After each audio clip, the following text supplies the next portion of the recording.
Let's get started.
Welcome, folks, to the MegaMets podcast, AEW Revolution 2026 edition. This event will be coming to us live from the Crypto.com arena in Los Angeles, California. 13 matches on this card, but we're going to be going by the... But we're going to get one match out on the main card out of the way first. First up is our pre-show matches. I'll go first. All right. First up is the 21-man BlackJack Battle Royal for the AEW National title. The champion Ricochet will have to defend it against Tommaso Ciampa and 19 others. Oh boy, this is going to be a tough one for the champion. I mean, he doesn't have to get pinned to lose the title, and considering it's a BlackJack Battle Royal, every man for himself. But I kind of have it with him winning this match and sneaking out again. I mean, he hasn't had this belt that long as a first champion, if you catch my drift. Indeed.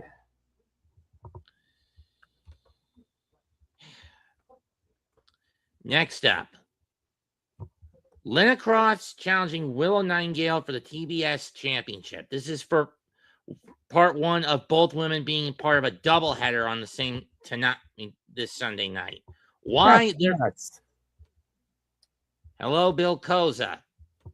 2025. I mean, could I see Willow dropping one of her two titles? No. I mean, both of her titles this Sunday night. No. Could I see her dropping one of them? Yes, but not the TBS title. I'm taking her to retain that. Fair enough. I'll do the same. Next up is a tag match. Boom and Doom, Big Boom AJ and QT Marshall versus the Infantry, consisting of Captain Sean Dean and Carly Bravo, accompanied by Trish Adora. After this match, we switch to what's on the AEW site, okay?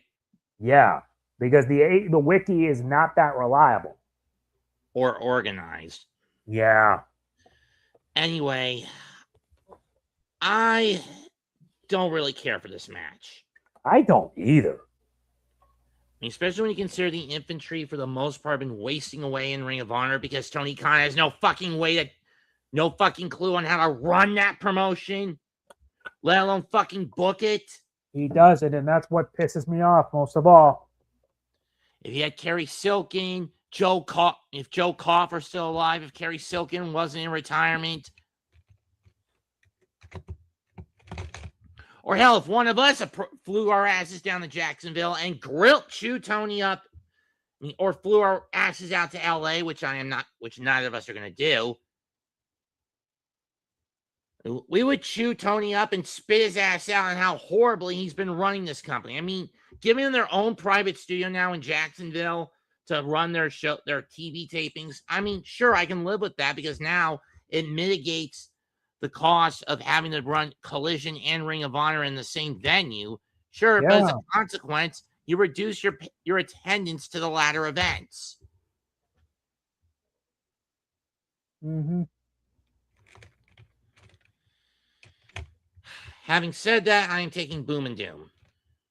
I'll probably be picking the Infantry. With that out of the way, let's get to the main card itself. Okay, first out, we've already covered these two. So next would be a trios tornado tag match. Roderick Strong, Orange Cassidy, and Darby Allin versus the Dogs. Gabe Kidd, Clark Connors, and David Finlay, all of whom having just recently signed full-time contracts with All Elite from New Japan Pro Wrestling. Well, this will be proven to be an interesting show. And you want to know the reason Finlay signed with AEW and not WWE? Why? Because the rumor was they were going to have him on NXT, kayfabe be the leader of Birthright, a faction consisting of predominantly second-generation wrestlers, which include, but are not limited to, Charlie Dempsey, who is William Regal's son, Lexis King, a.k.a. Brian Pillman Jr., Ariana Grace, Santina Morella's daughter, and Uriah Connors, a.k.a. Brogdon Finlay, David's little brother. But given as the David Finlay that's in the ring now is the son of the David Finlay who's a backstage producer for the WWE.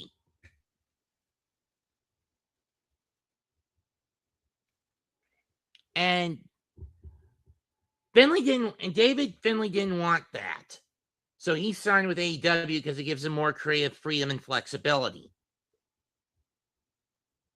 Mm-hmm.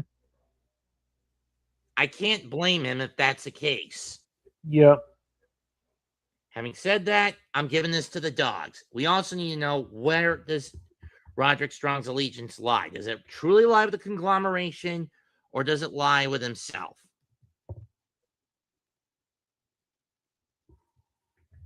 Am I right? Yep.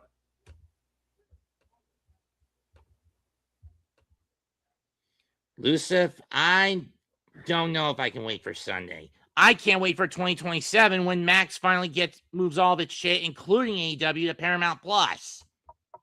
Yeah, given the circumstances. So, who are you going to pick on this one? I picked the Dogs. I also picked the Dogs. What's next on the list? Because since we're moving to the AEW card, we don't even know. According to the site I'm on, it would be Timeless Toni Storm versus Marina Shafir. Oh, I'll handle that one. Timeless Toni Storm versus Marina Shafir with a little bit of a thing. Everyone's banned from ringside. No one is to interfere. It's 2 enter, 1 leave winning. Essentially, everyone from both the conglomeration and the Death Riders are not to appear at ringside. But here's the thing. If you're going to enforce that stipulation, do me a favor. No fucking ref bumps, because we always get a ref bump when this stipulation comes into play. Even when you put in an additional stip where if anyone does stick their nose into the match, they're fired on the spot. That doesn't happen. Case in point, if I can pull something off my shelf. Let me guess, you're bringing the coin out. This, TNA Against All Odds 2006. Main event was Jeff Jarrett versus Christian Cage for the NWA World Heavyweight title. Zbyszko had been bragging all night. If anyone got involved, they get canned on the spot. And guess what? Didn't fucking happen. And no, yet Christian Cage still walked away with the NWA World Heavyweight title, proving that if Vince ever bothered to give him the chance, he could have been a top dog champion. Even if he only held it for 4 months, and for the most part, Christian's title reign was buried underneath the whole Jeff Jarrett Sting story throughout the bulk of 2006. Yeah.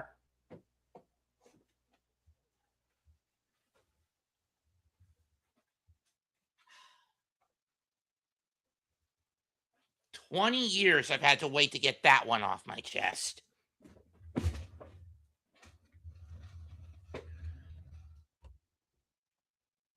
Get what I'm saying?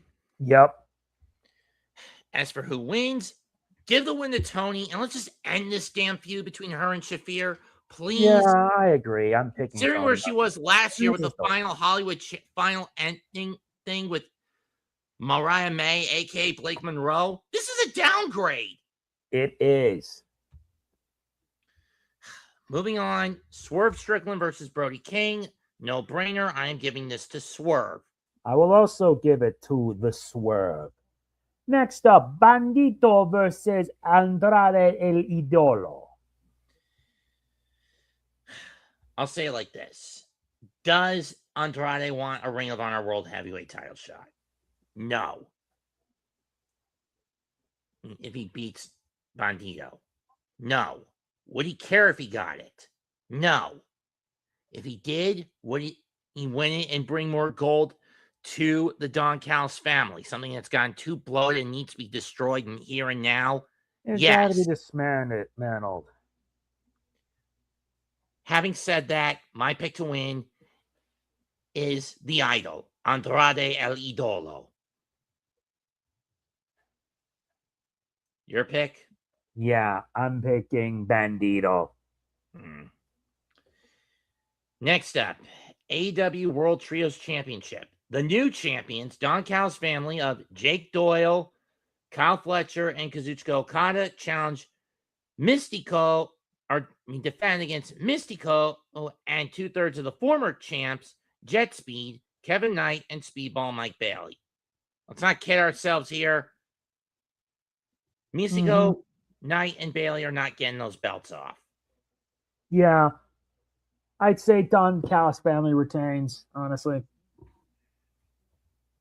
Next up for the AEW Women's World Tag Team titles, the Babes of Wrath versus Megan Bayne and Lena Cross. And this is what I was worried about.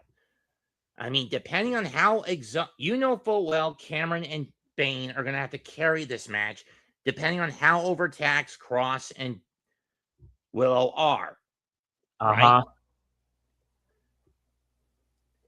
If they're too overtaxed, it's just going to be reduced to a one-on-one between Cameron and Bayne, and Bayne's basically going to overpower Cameron, and that's why I say we're going to get new AEW Women's Tag Champs. And nobody can blame me for that. I know. I'm just going to throw a bone and just have the Babes of Wrath retain. And you? Bayne and Cross. That's pretty interesting. We'll see how this goes. Next. For the AEW Continental title, Jon Moxley defends against Konosuke Takeshita, the New Japan World Television Champion. Something I cannot get over that New Japan would do. Why not? Phantasmo should have just taken the tie at New Beginning. Yeah, you're right. Taking the draw. But nope, he let his pride get the better of him. It did him in. Anyway, catch is, this one will have no time limit. And as far as I'm concerned, in regards to kicking Takeshita out of the Don Callis family because of his recent litany of screw-ups, that have been perpetrated and basically bragged about by Okada, they got to kick him out of the DCF at Revolution. You can't keep dragging this slow burn out. And that's one of my biggest problems with Toni. He's too slow to pull certain triggers. He lets the candle burn out up to a point when by the time what you want to have done happens, excitement's gone. So I say Moxley retains, and then afterwards, Callis, Okada, or whoever come out to ridicule him afterwards. He slaps back, gets clobbered by the Don Callis family, and gets kicked out. And then thus begins Konosuke's face turn and his quest for redemption, beginning with him going after Okada for the international title, probably at Dynasty. Yeah.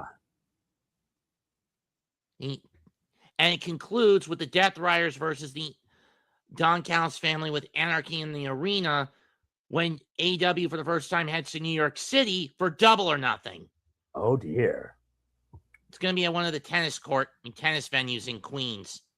The smaller one, not Arthur Ashe. You might want to get a ticket while you can. I don't know if I plan to. I got to save up money anyway. Plus, it's a pain in the butt it is. So I'm just going to throw a bone and just have it pick John to retain. Fair enough. Because he'll probably do anything he could to keep it. You'll probably pick Takeshita. No, I'm taking Moxley. Oh, that's a better choice. Because again, for Takeshita to get kicked out of the Don Callis family, he needs to lose. Exactly. You're up. And now for the AEW World Tag Team Championship. The champions, FTR, will take on the Young Bucks. After what the Young Bucks saw happen to their younger brother, who is not a wrestler, I might want to point out. And how Yikes. Harwood and Wheeler even went at it with the Bucks' father. Things are getting dicey. I mean, Very dicey. FTR has been doing everything they can to hold on to those belts with every shortcut possible since Full Gear. However, I don't really think this is the time.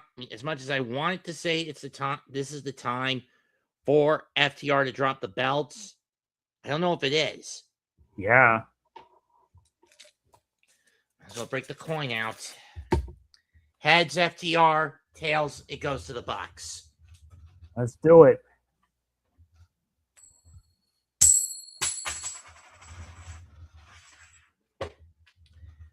Tails. I'm gonna go with the Young Bucks. I'm probably picking FTR for this. Now reach the semi-main. And this one's a good one. AEW Women's World Title. Thekla defends against Chris Statlander. 2 out of 3 falls. Yep. I'm just going to say it now. This one's going the distance. It's going to go 3 falls. Yeah. I say Thekla will win round 1. Chris wins round 2. And then round 3, it's going to be a fierce battle until one of them wins.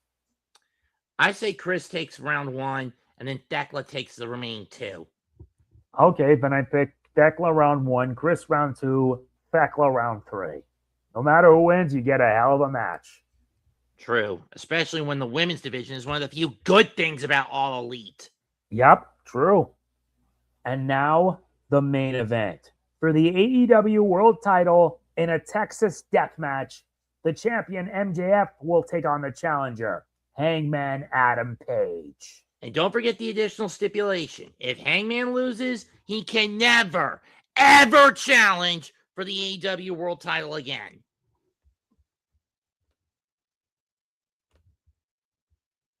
If you ask me, the sooner Hangman is out of the equation. While yes, on paper this favors Hangman. He's never lost a Texas death match. But here's the thing. MJF, this is just as much in his wheelhouse as he's more than willing to take shortcuts. And to be honest, Hangman's babyface world title runs can get kind of boring rather quickly. Why do you think they took the belt off him at Full Gear to Samoa Joe, only for Joe to drop it to MJF at World's End?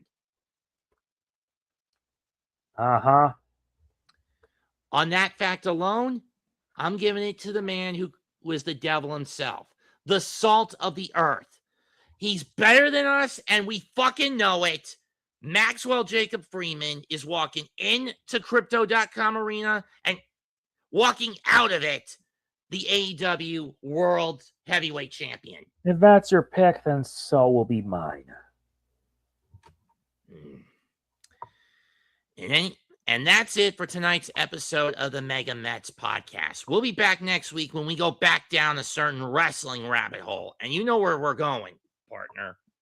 Yep. Back to DDT for their 29th anniversary Judgment in Corkin Hall. Yes, indeed. Oh boy. Better get the drugs for this one. Oh joy. We are the MegaMets podcast. Comment, like, share, and subscribe. He's Mega NG. I'm Mets2128. Goodbye and good night. Subscribe to the Hardcore and Aboriginal Sports Networks as well. Though these episodes, not related to the WWE, will be strictly on the Hardcore Sports Network. Bang. Yep. Bang. See you then. Later. Later.